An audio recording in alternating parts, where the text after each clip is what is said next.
सर्वसामान्यांच्या हक्काचा आवाज जागर जनस्थान।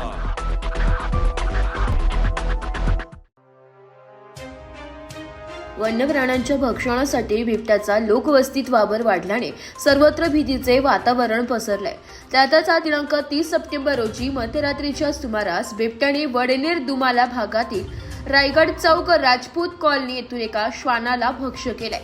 सदरची घटना सीसीटीव्ही कॅमेऱ्यात कैद झाली असून माजी नगरसेवक केशव पोरजे यांनी तात्काळ वन विभागाला या संदर्भात माहिती दिली आहे। सकाळी 7:30 वाजता वन विभागाच्या अधिकाऱ्यांनी घटनास्थळी येऊन सीसीटीव्ही कॅमेरे तपासले तसेच परिसरात पाहणी केली आहे। सदर ठिकाणी अजून एक पिंजरा लावण्यात येणार असल्याची माहिती त्यांनी दिली आहे, परंतु 2 बालकांवर झालेल्या हल्ल्यानंतर बिबट्याला पकडण्यासाठी पिंजरा व्यतिरिक्त कुठलीही ठोस मोहीम वन विभागाकडून राबवण्यात आलेली नाहीये। 2 ते 3 बिबटे मोकाट असल्याचे व्हिडिओ सुद्धा सोशल मीडियावर रोजच व्हायरल होत आहे। येथील शेतकरी, कामगार वर्ग तसेच विद्यार्थी जीव मुठीत धरून प्रवास करतात। अजून किती बळी जाणार असा प्रश्न स्थानिक पंचक्रोशीतील लोकांना पडलाय। जागर जनस्थानसाठी प्रतिनिधी संदीप नवसे, नाशिक।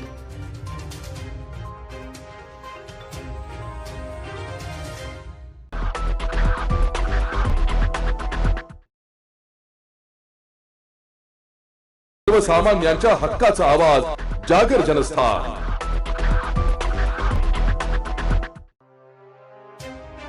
माळसांगवीसह परिसरात बिबट्याच्या दहशतीने नागरिकात भीतीचे वातावरण आहे। शेतावर असलेल्या पशुधनाची चिंता शेतकऱ्यांना सतावत आहे। माळसांगवीसह परिसरात बिबट्याचा वावर वाढल्याने वन विभागाने काठेमाळ्यात पिंजरा लावलाय। या पिंजऱ्यात आज दिनांक 30 सप्टेंबर रोजी पहाटे 5 वाजेच्या दरम्यान एक बिबट्या कैद झाल्याचे मंगेश काठे यांना निदर्शनास आले।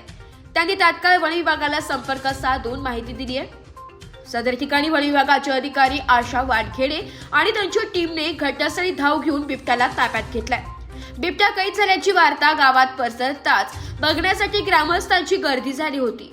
काही दिवसांपूर्वी 4 नंबर 7 गोदावरी नदीच्या परिसरात आंबेकर वस्तीवर घरासमोर बांधलेल्या वासरावर हल्ला करून बिबट्याने त्याचे लचके तोडले।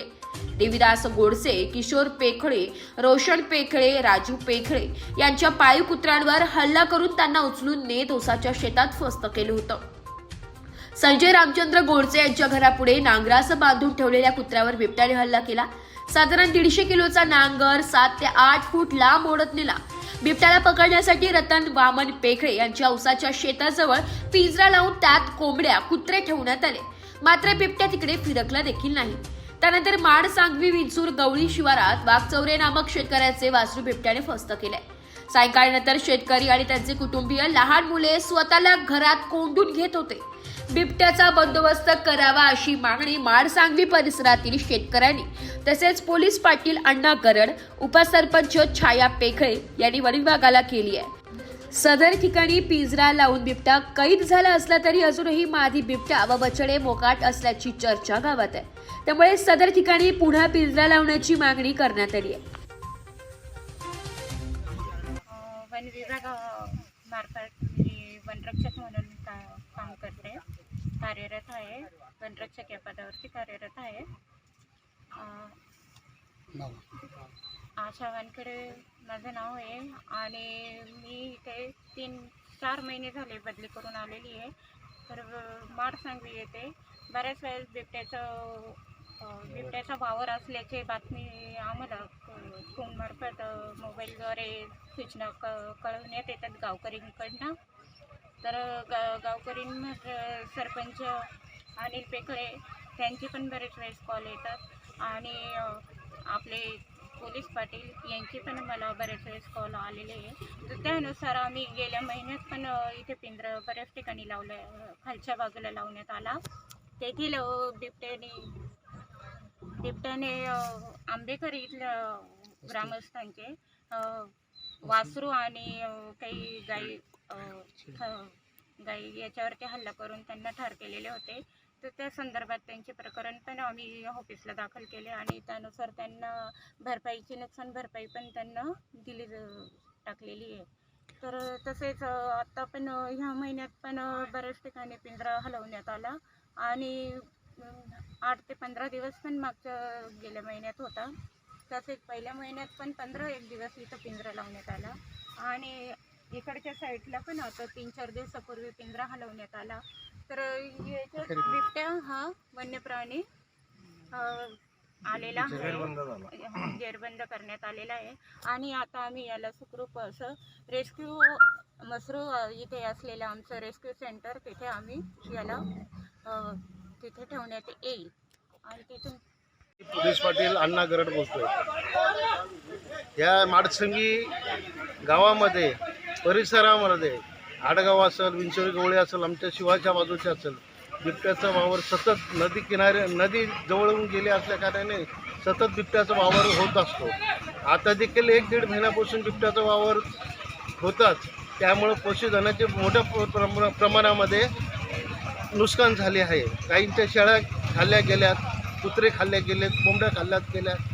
पण आज वन विभागाच्या मार्फत पिंजरा लावण्यात आलेला असल्या कारणाने आज नर जातीचा बिबट्या आज पकडण्यात आलेला आहे. त्याच्या समवेत एक मादी 2 बछडे देखील आम्ही बघितलेलं आहे. तरी वन विभागाला विनंती आहे की पुन्हा आम्हाला पिंजरा लावण्यात यावा.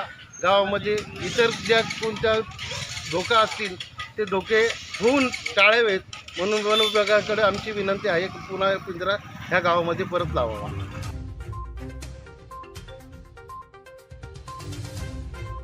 जागर 24 ताससाठी प्रतिनिधी संदीप नवसे, नाशिक.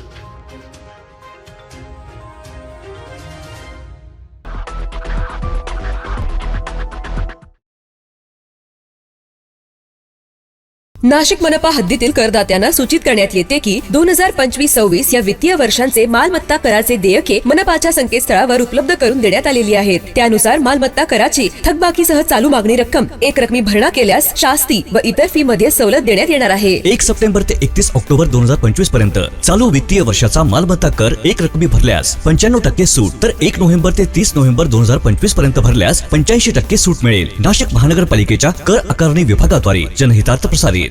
सर्वसामान्यांच्या हक्काचा आवाज, जागर जनस्थान.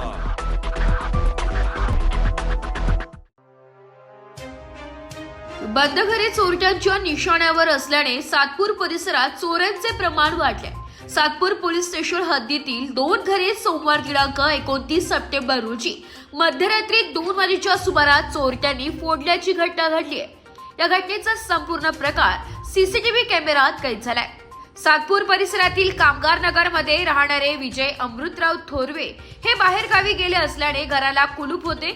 या बंद घराचा फायदा घेत चोरट्यांनी सोमवारी मध्यरात्री घराचे कुलूप तोडून प्रवेश करत सामान अस्तव्यस्त केले. सोन्याचे दागिने, वस्तू व रोकड असा एकूण 60 ते 70 हजार रुपयांचा ऐवज चोरीला गेलाय.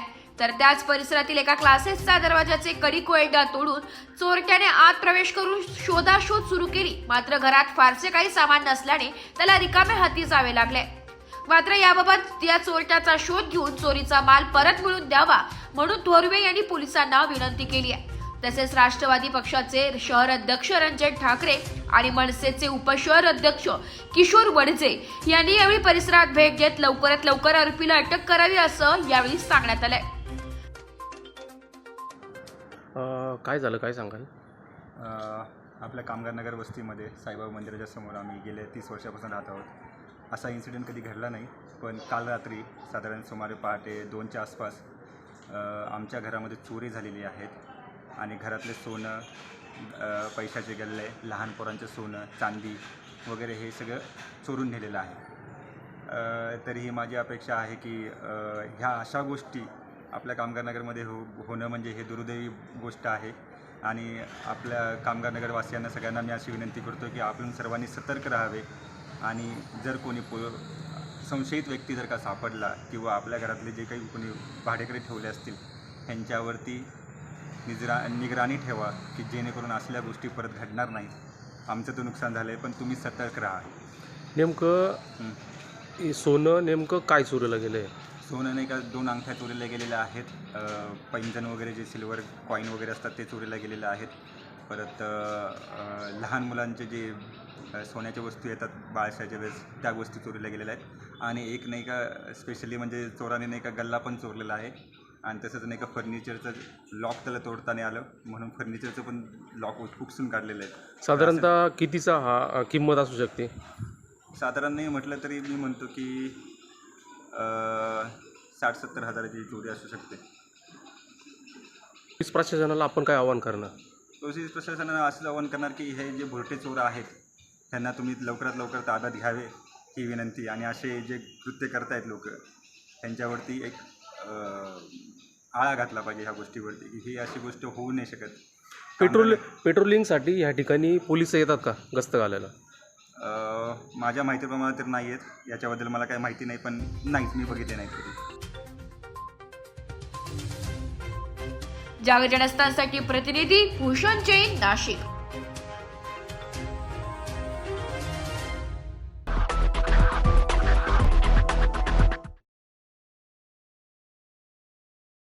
सर्वसामान्यांच्या हक्काचा आवाज जागर जनस्थान.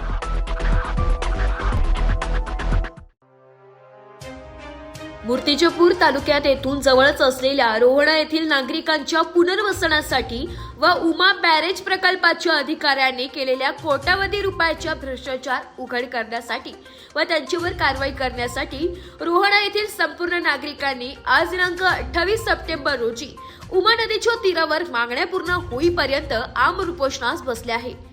सविस्तर मिळालेल्या माहितीनुसार 12 ते 13 वर्षांपासून उमा बॅरेज प्रकल्पाचे काम पूर्ण झाले नाहीये. शासन फक्त आश्वासन देते. उमा बॅरेज प्रकल्पाचा कथित भ्रष्टाचार हा 9 कोटीवरून 27 कोटीपर्यंत जाण्याची शक्यता आमदार हरीश पिंपळे यांनी वर्तवली होती. मात्र अद्यापही दोषींवर कारवाई झाली नाहीये. या उमा बॅरेज प्रकल्पाचे भूमिपूजन ऑगस्ट महिन्यात 2007 रोजी झाले होते. मात्र अद्यापही हे काम पूर्ण झाले नाहीये. प्रशासनाने रोहणवासियांना भूलथापा देऊन व त्यांच्याकडून अत्यल्प दराने जमिनी खरेदी करून वासियांना चॉकलेट रोहणावासियांना चॉकलेट दिले असे येथील नागरिकांनी म्हटले. प्रशासनाने त्यांना म्हटले की आपण आम्हाला जमिनी खरेदी करून द्या, आम्ही तुम्हाला लवकरात लवकर उमा बॅरेज प्रकल्प हा उभारून देऊ. सिंचनामुळे आपल्याला शेतीचा जास्त प्रमाणात फायदा होईल. या मिशाला येथील नागरिक बळी पडून त्यांनी प्रशासनास जमिनी खरेदी करून दिल्या. मात्र अद्यापही उमा बॅरेज प्रकल्प हा उभा झाला नसून नागरिकांच्या मनातील सीमांचे त्यांनी उल्लंघन केले. त्यासाठी रोहणा येथील कैलास वरगट, मीना वरगट, रामभाऊ वरगट, महानंदा बनसोड, प्रमोद मुळे, चंद्रकला कुऱ्हाडे या समवेत समस्त गावकरी नागरिक हे उमा नदीच्या काठावर आमरण उपोषणास बसले. त्यांनी उपोषणास न बसावे म्हणून प्रशासनाने त्यांचे दलाल हे कामे लावून असून जोपर्यंत आपल्या मागण्या पूर्ण होत नाही तोपर्यंत आमचे उपोषण हे सुरूच राहणार व शक्य तेवढ्या लवकरात मागण्या पूर्ण झाल्या नाही तर उमा नदीच्या वाहत्या प्रवाहात उड्या मारून आम्ही जीव सुद्धा देणार असे प्रतिपादन तेथील नागरिकांनी केले. त्या मागणीवर पाटबंधारे विभाग, अमरावती व या संबंधित प्रशासन हे लक्ष घालतील काय असा प्रश्न रोहणा येथील नागरिक करीत आहे. शालिनी विनायकराव मुळे. आमच्या गावाचं पुनर्वसन 17 वर्षापासून झालेलं आहे, पण गावात आमच्या सुविधा काहीच नाही. म्हटलं साधा पाहुणा आला तर वापस जाते म्हटलं, पण गावाला ओळखत नाही. तर पुनर्वसन झालं पाहिजे एवढीच माझी इच्छा. पंकज अजबराव सरडे, राहणार रोहणा, तालुका मूर्तिजापूर, जिल्हा अकोला. हर वेळेस आश्वासन देऊन राहिले की तुम्हाला बस या दिवाळीला, या दसऱ्याला बस यावेळेस होऊन जाईल, तुमचं 6 महिन्यात होऊन जाईल, 4 महिन्यात होऊन जाईल. आम्हाला 17 वर्षापासून ही घुमून राहिली. पूर्ण जसं आमचा प्रकल्प जो आहे हा उमा बॅरेल म्हणजे रोहणा हा सगळ्यात मेन मोठा मुद्दा म्हणजे हा आमच्या गावचाच आहे. पण आमच्या गावचं तुम्ही पेंटिंग ठेवून बाकी गावची इतर तुम्ही पुनर्वसन करून राहिले, तर याचा न्याय काय आहे? याचं म्हणजे उद्देश काय आहे, कारण काय आहे याचा आम्हाला हा मुद्दा पाहिजे विशेषतः म्हणजे. म्हणून आम्हाला याचा लवकरात लवकर निर्णय आणि आमचं पुनर्वसन झालं पाहिजे. बस एवढाच आमचा मुद्दा आहे, बाकी काहीच विषय मुद्दा नाही आहे. बाकी जो शेतकऱ्याचे पैसे आलेले आहेत ते लटकून ठेवलेले आहेत. बाकी एवढं मोठं उपोषण केलं, हे केलं, ते केलं, त्याच्यानंतरही येणं तो पैसा आजपर्यंत लटकून ठेवला आहे. कोणाच शेतकऱ्याला पैसा भेटला नाही आहे. बाकी इतर ते निंबा गाव वगैरे आहे त्यांना पैसा मिळून गेला आहे, पण आमच्याच गावचा का बरं थप्प ठेवला आहे? तर याच्यात जबाबदार हरीश पिंपळे आहे का आणखी कोणी आहे? त्याच्याबद्दल आम्हाला हे आहे थोडंसं हे करा तुम्ही सहकार्य. माझं नाव कैलास किसन वरघट, मुक्काम रोहणा, तालुका मूर्तिजापूर, जिल्हा अकोला. आमचे कमीत कमी हे 17 वर्षापासून गाव उठवतो. आम्हाला फक्त एकच मागणी आहे की आमचं पुनर्वसन झालंच पाहिजे. पुनर्वसन आमचं झालंच पाहिजे. काही करून पुनर्वसन झालंच पाहिजे. गेल्या 17 वर्षापासून रखडलेल्या पुनर्वसनाच्या मागणीकरता आज अखेर अकोला जिल्ह्यातील मूर्तिजापूर तालुक्यात असलेल्या रोहना येथील गावकरी संपूर्ण बघू शकता कशा प्रकारे उमा नदीच्या पात्रामध्ये अक्षरशः आमरण उपोषणाला बसलेले आहेत. त्यांची एकच मागणी आहे की गेल्या 17 वर्षापासून ज्या प्रकारे रखडलेला हा मुद्दा जो आहे पुनर्वसनाचा हा तात्काळ निर्णय लावण्यात यावा. त्याचप्रमाणे या पुनर्वसनाचा तो मार्ग मोकळा करून ज्या प्रकारे गेल्या 17 वर्षापासून हा प्रलंबित जो आहे त्याच दोषींवर कारवाई करावी या एक मागणी करता रोहना या गावातील संपूर्ण गावकरी आपल्या मागणी घेऊन ठाम आहेत आणि याकरता संपूर्ण गाव अक्षरशः या पावसाच्या दिवसांमध्ये नदीच्या पात्रामध्ये उपोषणाला बसल्याचे पाहायला मिळत आहे. अख्खं गाव आबाल वृद्धांसह आपण बघू शकता कशा प्रकारे उपोषणाला बसलेले आहेत. लहान मुलं असतील, वयोवृद्ध नागरिक असतील किंवा गावातील तरुण तरुणी असतील, हे आपल्या मागणी करता एकत्र येऊन या ठिकाणी आपला लढा देत असल्याचं पाहायला मिळत आहे. नेमकं यांच्या या मागणीला प्रशासन काय गांभीर्यपूर्वक लक्ष देईल आणि यांची मागणी सोडवेल याकडे सर्वांचे लक्ष लागलेले आहे. कॅमेरामॅन श्याम वाळस्कर सह मी प्रतीक कुरेकर, जागर जनस्थान, अकोला.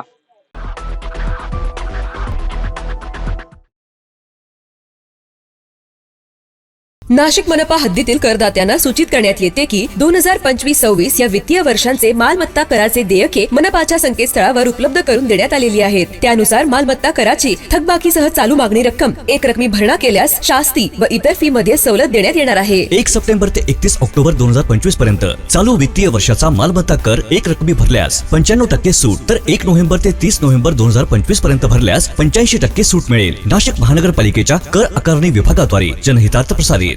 सर्वसामान्यांच्या हक्काचा आवाज, जागर जनस्थान.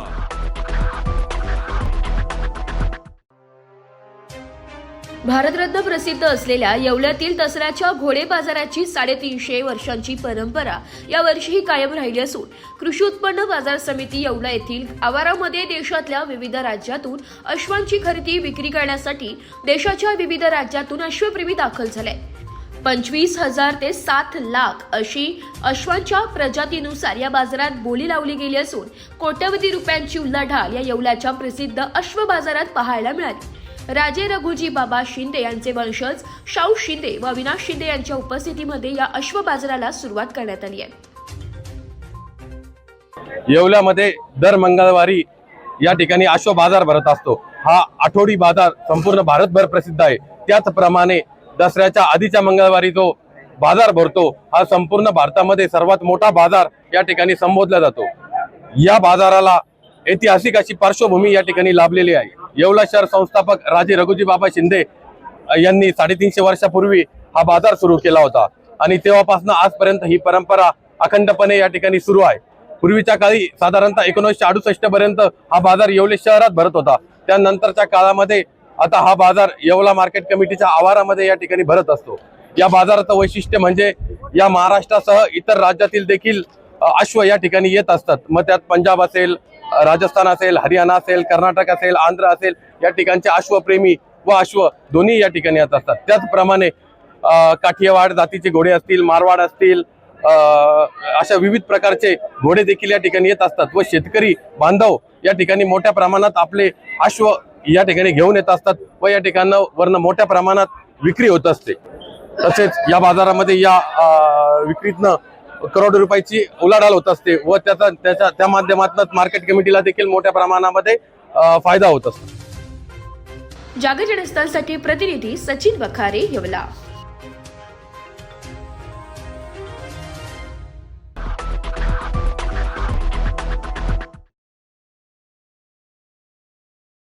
सर्वसामान्यांच्या हक्काचा आवाज, जागर जनस्थान.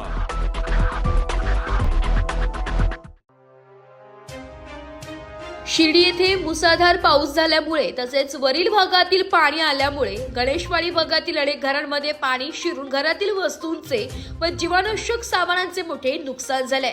अनेकांचे धान्य भिजले. काही घरामध्ये 2 दिवस झाले तरी अजूनही पाणी आहे. वृद्ध लहान मुलांचे हाल होत आहे. विद्यार्थी कामगारांना शाळा नोकरीला जाणे कठीण झाले. या भागात चेंबर मधून पाणी रस्त्यावर आलंय, त्यामुळे साथीचे रोग पसरण्याची शक्यता आहे. शिर्डीचे छोटे बापू यांनी या भागाला भेट देऊन प्रत्यक्षात घराघरात जाऊन पाहणी केली आहे. पत्रकार हेमंत शेजवळ यांच्या घरातही पाणी शिरल्याने व घरातील सामानाचे मोठे नुकसान झाले. तेथे छोटे बापू यांनी प्रत्यक्ष जाऊन पाहणी केली आहे. गणेशवाडी भागातील अनेक घरांमध्ये पाणी शिरून मोठे नुकसान झाले असून शासनाने तातडीने पंचनामे करून आर्थिक मदत द्यावी. नगरपालिकेने व शहरातील सर्वच पक्षाच्या नेत्यांनी या भागात तात्काळ येऊन मदत करून नुकसानग्रस्तांना धीर द्यावा अशी नुकसानग्रस्त हेमंत शेजवळ यांनी यावेळी मागणी केली आहे. मी दत्तात्रय गोविंदराव खोते आज शिर्डी परिसरामध्ये फिरत असताना श्रीरामनगर भागातील लक्ष्मीनगर भाग असेल, गणेशवाडी भाग असेल, या परिसरामध्ये फिरत असताना प्रत्येक घरामध्ये बऱ्यापैकी त्यांच्या किचनमध्ये पण पाणी आहे. मी स्वतः पाहणी केली त्यांची. बेडरूम असेल, बैठक रूम असेल, सर्व घरामध्ये लहान मुलं, त्यांना झोपायलासुद्धा जागा नाही आहे. वयस्कर महिला असतील. मी त्या घरामध्ये फिरल्यानंतर स्वतः आत जाऊन बघितल्यानंतर त्यांना रात्रीच्या धरून जेवण पण नाही नव्हतं. तर सकाळी नाश्त्याची सोय आणि जेवणाची सोय केलेली आहे.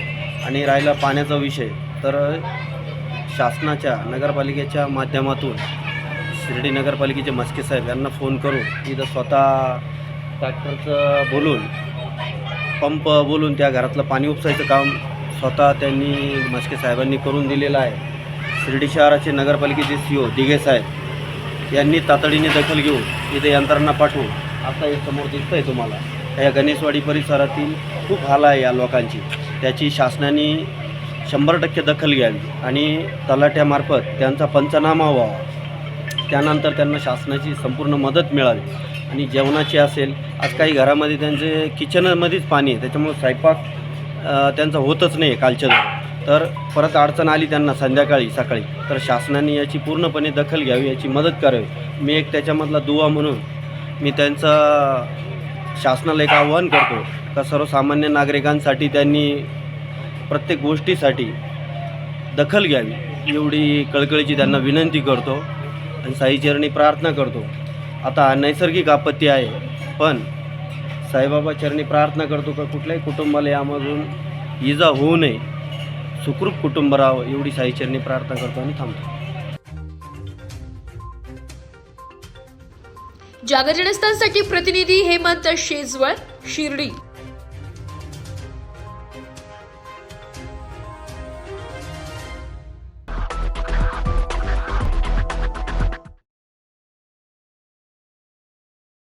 नाशिक मनपा हद्दीतील करदात्यांना सूचित करण्यात येते की 2025-26 या वित्तीय वर्षांचे मालमत्ता कराचे देयके मनपाच्या संकेतस्थळावर उपलब्ध करून देण्यात आलेली आहेत. त्यानुसार मालमत्ता कराची थकबाकीसह चालू मागणी रक्कम एक रकमी भरणा केल्यास शास्ती व इतर फी मध्ये सवलत देण्यात येणार आहे. 1 सप्टेंबर ते 31 ऑक्टोबर 2025 पर्यंत चालू वित्तीय वर्षाचा मालमत्ता कर एक रकमी भरल्यास 95% सूट, तर 1 नोव्हेंबर ते 30 नोव्हेंबर 2025 पर्यंत भरल्यास 85% सूट मिळेल. नाशिक महानगरपालिकेच्या कर आकारणी विभागाद्वारे जनहितार्थ प्रसारित. सर्वसामान्यांच्या हक्काचा आवाज, जागर जनस्थान.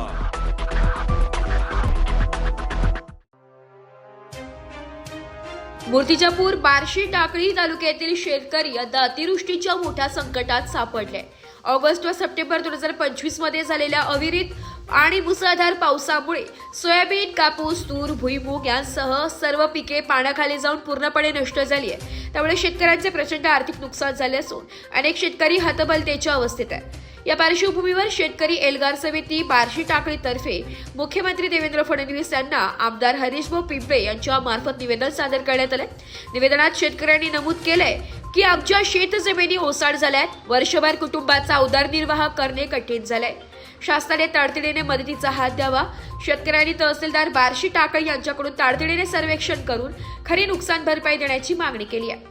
या निवेदनावर महादेव सदाशिव गावंडे, किरण ठाकरे, संतोष सोनखके, बाळू गायकवाड, संजय ठाकरे, श्रीकृष्ण जानोरकर, सुरेश वानखडे, गणेश तायडे यांच्यासह शेकडो शेतकऱ्यांनी सह्या करून आपली व्यथा मांडली आहे. शेतकऱ्यांचा इशारा आहे की जर शासनाने तातडीने मदत केली नाही तर त्यांना कठोर आंदोलनाचा मार्ग स्वीकारावा लागेल. निवेदन सादरीकरणाच्या वेळी शहर ठाणेदार अजित जाधव, उपनिरीक्षक आशिष शिंदे, उपनिरीक्षक पवार तसेच शहर विभागाचे पोलीस बंदोबस्तासाठी उपस्थित होते. या निवेदनामुळे पुन्हा एकदा ग्रामीण भागातील शेतकऱ्यांची बिकट परिस्थिती अधोरेखित झाली असून आता शासनाकडून होणाऱ्या निर्णयाकडे सर्वांचं लक्ष लागलंय.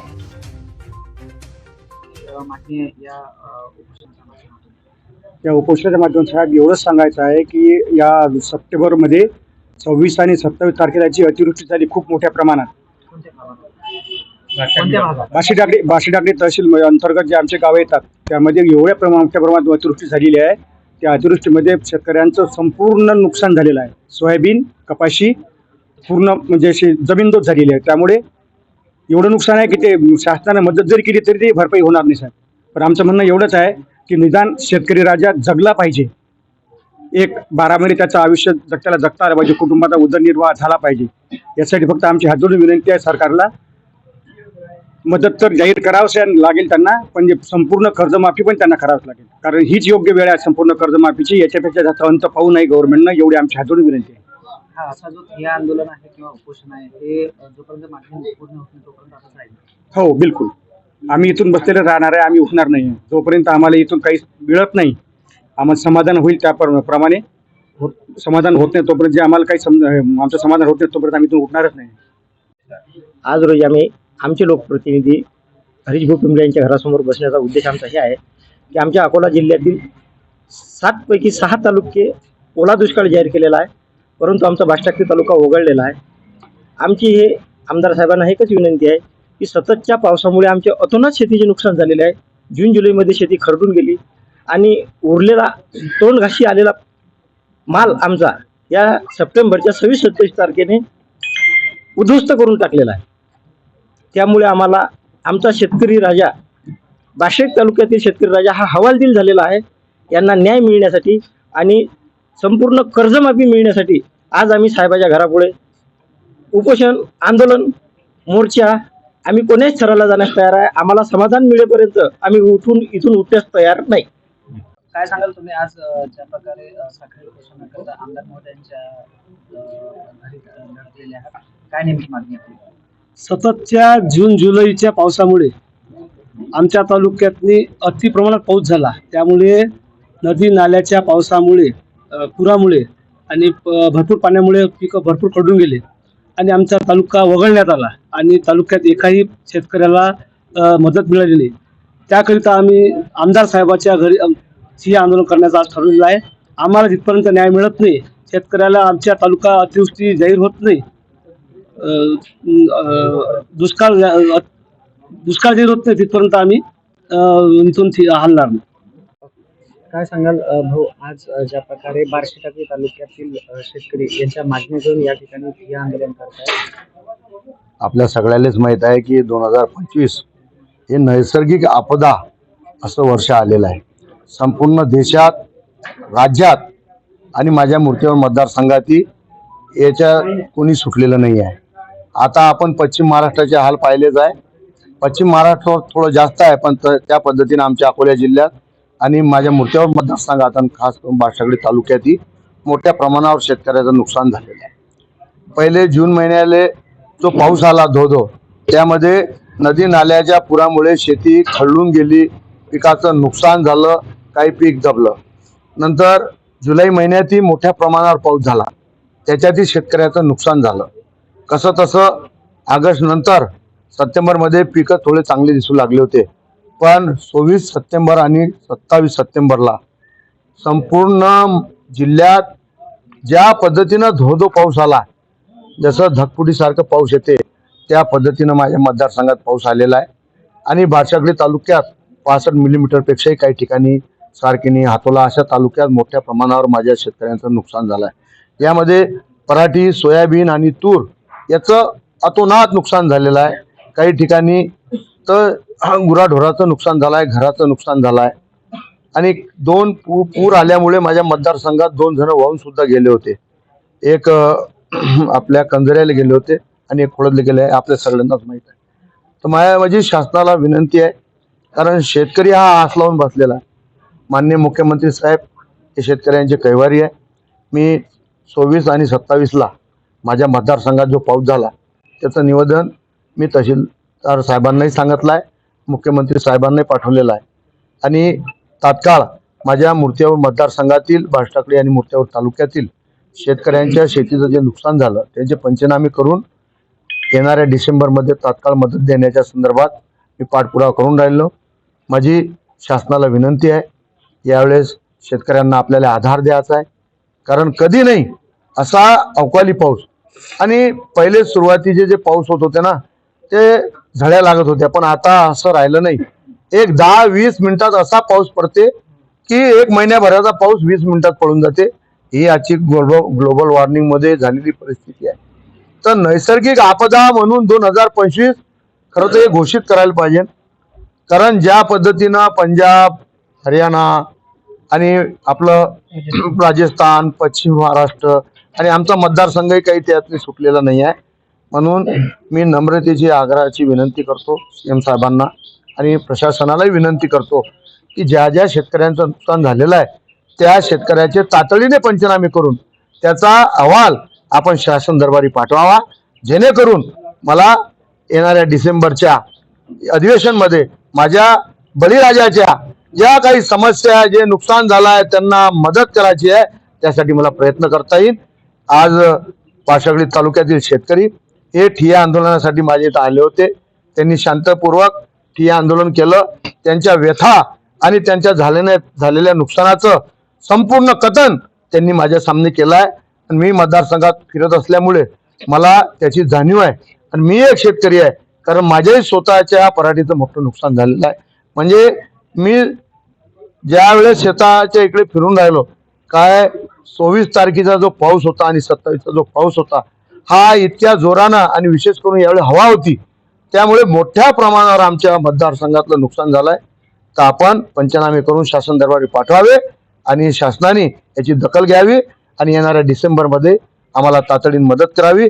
आमचा तालुका हा दुष्काळग्रस्त जाहीर करावा, मतदारसंघ जाहीर करावा अशी मी शासनाला विनंती करतो. जागर जनस्थानसाठी कॅमेरामॅन श्याम वाळस्कर सह ब्युरो चीफ प्रतीक उरेकर, मूर्तिजापूर.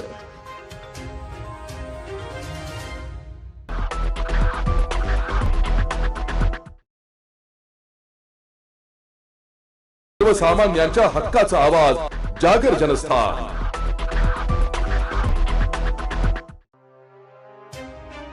मूर्तिजापूर धनगर समाजाच्या घटनादत्त एसटी आरक्षणाच्या मागणीसाठी सुरू असलेल्या डफळे बजाव आंदोलनाला अधिक तीव्र स्वरूप आलंय.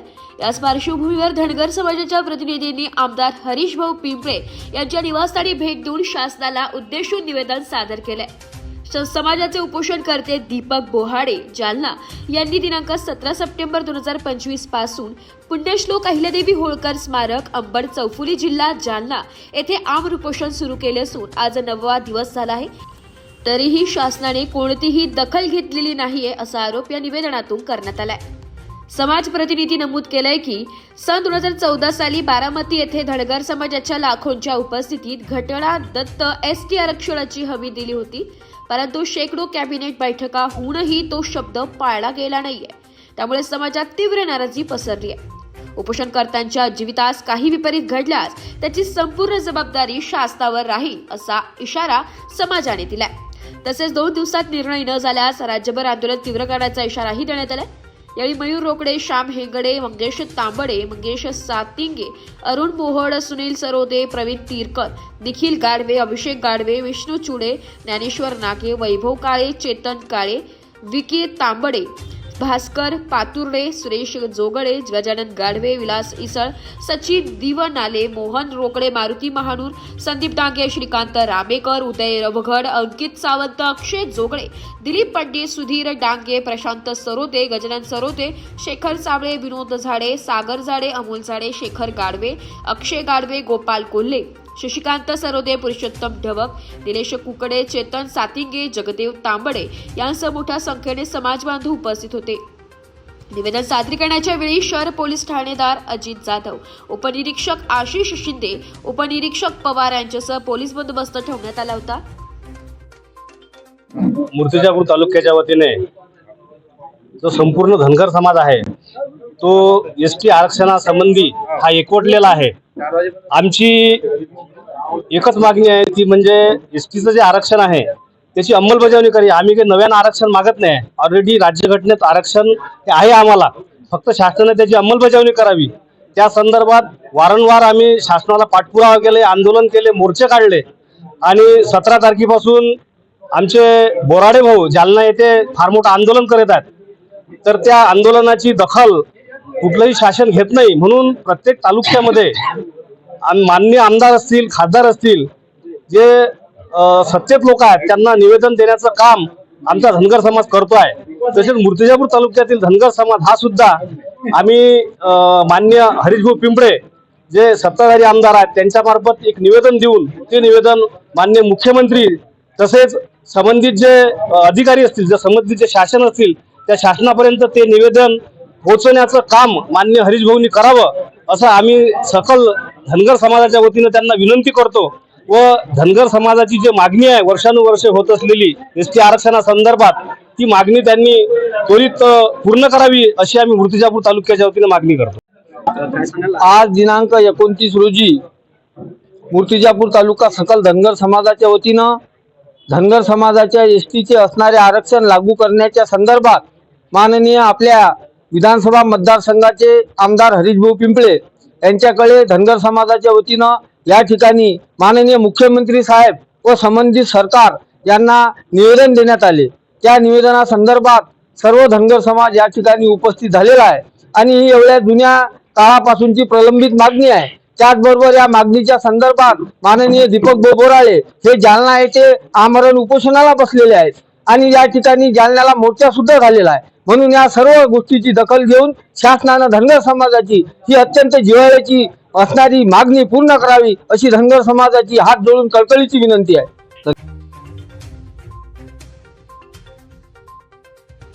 जागरणस्थळासाठी कॅमेरामॅन श्याम वाळस्करसह ब्युरो चीफ प्रतीक कुरेकर, मूर्तिजापूर.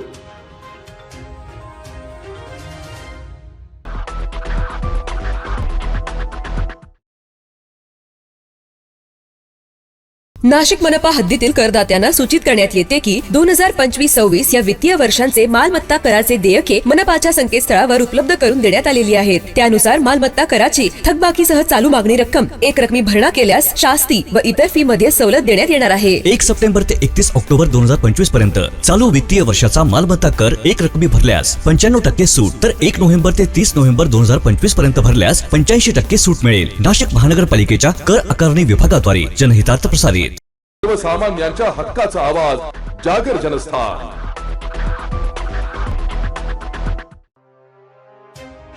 चाळीसगाव येथील नांद्रे सायगावला गावाला जोडणारा पूल रस्ता वाहून गेल्याने विद्यार्थ्यांसह नागरिकांचे हाल होताना दिसत आहे. गावातील नदीकाठच्या शेतकऱ्यांची शेती देखील मन्नाडच्या प्रवाहात वाहून गेले. मन्नाड नदीवरील पूल वाहून गेल्याने सायगाव व नांद्रे या दोन्ही गावचे दळणवळण ठप्प झाले. नांद्रे गावातील शेकडो विद्यार्थी सायगावला शिक्षण घेण्यासाठी जातात. मात्र पूल रस्ता वाहून गेल्याने शिक्षणावर देखील याचा मोठा परिणाम झालाय. मन्नाड धरणाने धोक्याची पातळी ओलांडली होती. गावाची संरक्षण भिंत देखील फुटण्याच्या मार्गावर होती. प्रशासनाने खबरदारी म्हणून नांद्रे गावातील 500 लोकांना स्थलांतरित केले होते. मात्र पूर ओसरल्याने मोठा अनर्थ टळला. गावातील नदीकाठच्या घरांची पडझड झाली असून रस्ते, शेती, पूल वाहून गेलाय. पूर ओसरल्यानंतर नांद्रे गावात पुरामुळे झालेला विध्वंस पाहायला मिळत आहे. नांद्रे गावाला संरक्षण भिंत बांधून द्यावी अशी मागणी गावकऱ्यांनी केली आहे. जागरणस्थळासाठी प्रतिनिधी सुजलाल हडपे, चाळीसगाव.